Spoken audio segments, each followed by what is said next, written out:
በጣም ጠንካራ መሆን ያለባችሁ ጊዜ የብሌን ውጤት ትንሽ ጥሩ አይደለም። ምን ነው ዶክተር፣ ችግር አለ እንዴ? ንገረን።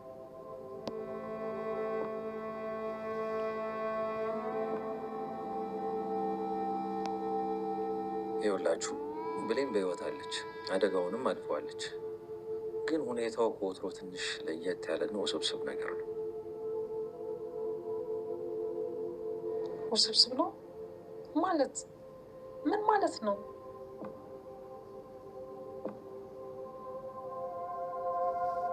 ይህ ሁሉ ተጠያቂ ብሌንና ሰላም እናትና ልጅ እንደሆኑ ቢያውቁ ኖሮ ይህ ሁሉ ነገር አይፈጠርም ነበር። ብሌን የሰራተኛ ክፍል ውስጥ ሳይሆን ከእናቷ ከሰላም አጠገብ ነበር የምተኛው። የሰላም ክፍል ከተኛች ደግሞ እንደዚህ አትሆንም ነበር። ይህኔ ውድ በጣም ይቅርታ፣ እስከ ዛሬ ሰላም እናትሽ እንደሆነች እያወቅኩ ስላልነገርኩሽ። ከዚህ በኋላ ግን አንድም ቀን መታገስ አልችልም። ዛሬውኑ እናትሽ ሰላም እንደሆነች እነግርሻለሁ። ለፖሊስ ማሳወቁ የተሻለ ይሆናል። ይህ ኬሚካል ታዲያ ምን አድርጓት ነው? ሰላም ፋሚሊዎች እንዴት ናችሁ? ሰላም ናችሁ ወይ? ብሌን እንግዲህ ምን እንደደረሰች የክሰል ሰጥቷት እንትን ብሏታል። በጣም ያሳዝናል። ሰላም አለይኩም ወራህመቱላሂ ወበረካቱ። ሀቢቦች እንዴት ናችሁ? የብሌን ተከታታዮች አለን። የተረገመ እንዴት እንዳደረጋት ግን በክሰል ምናምን አድርጎ መሰለኝ እንደዚህ ያደረጋት። በጣም ያ ለመበቀል ፈልጎ ነው እንደዛ ያደረገው። ምንም ማድረግ አይቻልም። እንግዲህ ምስኪን ደግሞ እናትና ልጇ መንገድ ነበረበት፣ ግን ለምን እንዳልነገራት ሳሚ እኔ እንጃ። ያ ስለሚያውቅ ደግሞ መቶ ያው ሊበቀላት አደረገ። ግን የእሱን በቀል ወደ እሱ አስተላልፎ ነው መጠርጠር ነበረበት። እና በጣም ያሳዝናል። ልጅሽ እንደሆነች ብታውቂ በቃ አሪፍ ነበረ። ግን ያው ዞሮ ዞሮ በኋላ ማወቁ አይቀርም። እናያለን። ዶክተርዬ አንዳንድ ሰው ግን ለምንድን ነው ያኔ አስተውሎ የማያደርገው? ማለት በቀሉን ለማን ነው እንዴት ነው የማደርገው? ሰው ሳያረጋግጥ ሄዶ እንደዚህ አንድ ሰው ከነገራችሁ በኋላ ከሌ እኮ ነው ያላችሁ ስትባሉ ሄዳችሁ በቀልን መበቀል ሳይሆን ማጣራት ያለ ነው። አንድ ሰው እኮ ሊጠቀምባችሁ እንደሆነ ማረጋገጥ ያለ ነው። ማረጋገጥ ነው። አሁን እሱ የሱን ስራ እየሰራለት ነው። የራሱ ወይም እሱ ይሆናል ያንን ነገር ያደረገው፣ ግን የሱን ስራ እሱ እየሰራለት ነው። በኋላ ግን ይቆጫዋል። እርግጠኛ ላይ ወይ ያጠቃዋል ወይ እንጃ። ብቻ አብረን እናያለን መጨረሻውን ማለት ነው ውዶችዬ። ግን አሳዘነችኝ ሰላም ልጇ መሆኗን ሳታውቅ እዚህ ጋር እንደገና ጸጸት እየተሰማት ወይ ያሳዘናል። ሳሚ እኮ ጠርጥሯል፣ ግን ሳሚ መያዝ ነበረበት። ልጁም ደግሞ ሶስት ነው እየተሽለፈለፈ አይያዝም እና ይከብዳል። እንግዲህ ብሌን ድና ቁማ የምትሄድ ይመስለናል። እና ማሮችዬ እናየዋለን አብረን ማለት ነው። ቀጣዩን ክፍል እናያለን። ቃልና ዳግም ደግሞ ተዋደዱ ወይስ ምን አደረጉ? እሷም ደግሞ ያው ሸር ስራውን መስራት አላቆመችው። ያው ሸር ነው የሚቀናት፣ ጥሩ ነገር አይቀናትም ማለት ነው። እሱ ያው ሸር ነው የሆነ ነገርን ተጠቅማ በዛ ላይ አልጋ በአልጋ እንዲሆንላት ነው የምትፈልገው። ቅን ሆና በዛ መንገድ መሄድ አትፈልግም። አንዳንድ ሰው ደግሞ ቅን የሆነ መንገድ ይሆንለታል፣ መጥፎ ደግሞ መረማመጃ ይሆንለታል። አንድ ሰው እንደ ስጦታው ነው፣ ምንም ማድረግ አይቻልም። ምስኪን ሳሚ አሳዘነኝ፣ በእውነት አሳዘነኝ። እዚህ ጋር እናቷ ልቧ ነግሯታል። በጣም ታሳዝናለች። ይከብዳል። ብቻ ፈጣሪ እርዳት። አይቀ አሁን ያንን ዶክሜንት ይዛ እንግዲህ ትመለሳለች ወደ ሰላም ጋር።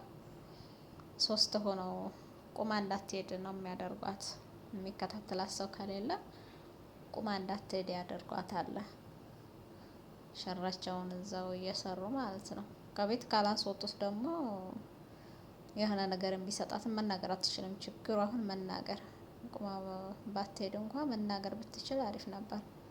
የበለጠ ስራቸውን እንትን ይላቸዋል ማለት ነው። ለበቃዮች ለምቀኞች ማለት ነው።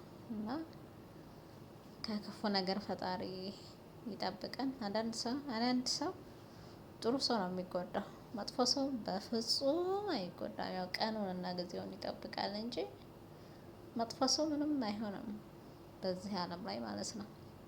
መጨረሻው አያምርም እንጂ ያው ጥሩ ሰው ነው ለጊዜው የሚጎዳው። ጥሩ ነበረች እሷ። እሱም ደግሞ አውቆ አይቶ ነው ለመበቀል የመጣውና ቀጣዩ ለሰላም እንዳይሆን ፈጣሪ ያውቃል ማለት ነው። አብራን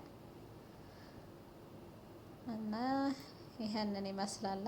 ተከታተሉት። ያላችሁን አስተያየት ደግሞ ጻፉልን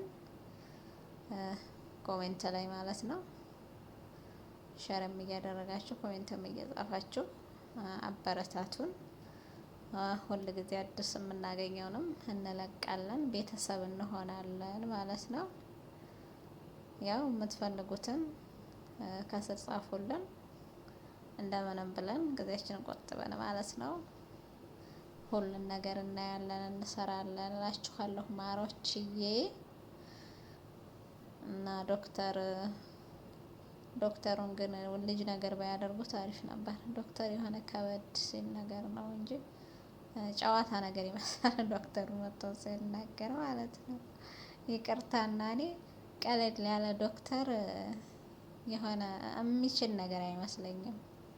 ከበድ ያለ ነገር ካነጋገረውም ከምንም ያው ትንሽ አስወግረዋል። ምንም አይደለም ይሁን። ብሌን ነቃች። ምስኪን መንቀሳቀስ አትችልም። በጣም ሰርተዋለች ማለት ነው። ሰርተዋለች። እውነት ግን ፈጣሪ እንደዚህ እንዳያደርገው ላለማሮች እየበሉ ተከታተሉት እስከ መጨረሻው እናያለን ማለት ነው። ደግሞ የቃል የምትሰራውን ያው ምን እንደምታደርግ እሷ ያው ሸር ነው የሚመራት፣ ሌላ ምንም አይመራትም። እሷ አሁን እዛ ቁጭ ብላ ምን ልብላ፣ ሽሮ ልብላ፣ ቂጣ ልብላ፣ ማንን ልፈትሽ፣ ማንን ምናምን እያደረገች ነው እሷ። ሌባ ቢመጣ እንኳ አለች እዚህ ደንግጦ ይወጣል አለ እናቴቱ ከፍታ አድርጋ ሄዳ ማለት ነው በሩን ሆነ ሌባ ቢመጣ ላይ ደንግጦ ይወጣል። ምን አለና እዚህ የምትገርም ልጅ ናት። እና ማሮችዬ በጣም አሪፍ ነው። የብሌን ተከታታዮች የነ ቃል ማለት ነው በጣም የምወደው እንትን ነውና ተከታተሉ። እናቷን ተወቀለን ብሌን ቆማ ትሄድ እንላለን። በርቱ፣ ጠንክሩ። እናመሰግናለን። ያላችሁን አስተያየት እንዳትረሱ፣ ኮሜንት ጻፉልን፣ ላይክ እያደረጋችሁ ቤተሰብ እንሆን። በጣም ነው የምወዳችሁ ማከብራችሁ ማለት ነው ፋሚሊዎቼ። ቀጣይ እንገናኛለን በአዲስ ርዕስ። በርቱ፣ ጠንክሩ። ከልብ እናመሰግናለን። እና ደግሞ ዳግምና ቃል ይጋቡ፣ ሳሚና ብሌን ደግሞ ይጋቡ እንላለን ማለት ነው። ኮሜንት ላይም እሱንም ምኞታችን ያ ከኋላ ያለው ግን እንዲወጣ ነው አንፈልገው። ያ በኋላ ጥሩ ሊሆን ይችላል። የሆነ ሸይጣን ገፋፍቶት ነው። ልቡን ይመልሰው እንላለን። እናመሰግናለን ማሮችዬ፣ አወዳችኋለሁ። እስከ መጨረሻዎችና ያላችሁን አስተያየት ጻፉልኝ እላለሁኝ። ድክም ብሎኝ ነው ግን ይሄን የሰራሁት። ይቅርታ ካወራሬም ከምንም ማለት ነው። በጣም ይቅርታ ቃላት እንትን ስለደከመ ማለት ነው። እና በጣም አመሰግናችኋለሁ። መልካም ምሽት ሁላችሁ። ሰላም አለይኩም።